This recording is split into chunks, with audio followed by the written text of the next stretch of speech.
asxaabtayda qaaliga maanta waxaan wada suuqa aaday alaab shopping soo gatay guriga iyo jikada soo waan tusayaa marka la socod wanaagsan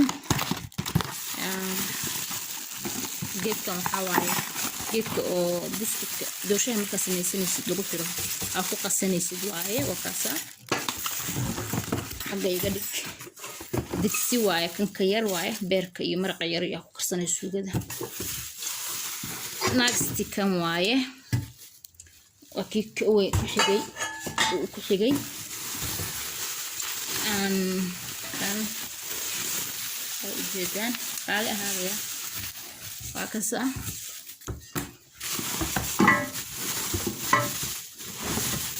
kan ujeedaan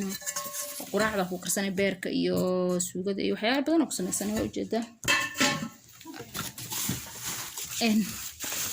kan waa dabooladii digsiga lagu daboolahay kan dabool waaye digsigaas iskale meesha kan kii u dambeysay waaye digsiga u dambeeyay waaye weyn yahay kan marka sab asameynayso marka ku imaanayso ayaa baad ku samaysanaysaa mi fahanteen raali noqdaya is marka alaabtaas waa kuwan waa dabooladii waa ujeedaan guri jikada maanta usoo shopping gadeeyay alaabta kuwan waa koob maaha waa baaqulyaal oo ku fruitka iyo kastarka iyo lagu shubto aad bay qurux badan quruxdooda wallahi aad aga helay marka saas darteed u soo qaatay nakumaada ka soo helay ma jeedaan qofka Nairobi jooga dan afar xabo waaye waxa kale soo qaatay koobka shaaxa lagu shubto ujeedaan afar xabo waaye sorry ujeedaan booskooda in ku kasooyaa kuwa kaasa waxaa soo haray guriga si fiican uu soo shoobin adeegay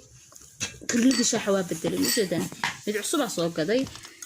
waxaan kale soo gaday qaadadan jibsiga ku karsanay mandaaziga sambuuska alaabo badan marka waa kaas alaabtii dhan soo adeegay marka dawaa ujeedaan asxaabteeda alaabtaas ma sha Allah oo kuwaas marka lagama sheekeyn karo alaabtaas kuwaas oo qurux badan nice waaye marka channelkayga hada daawatay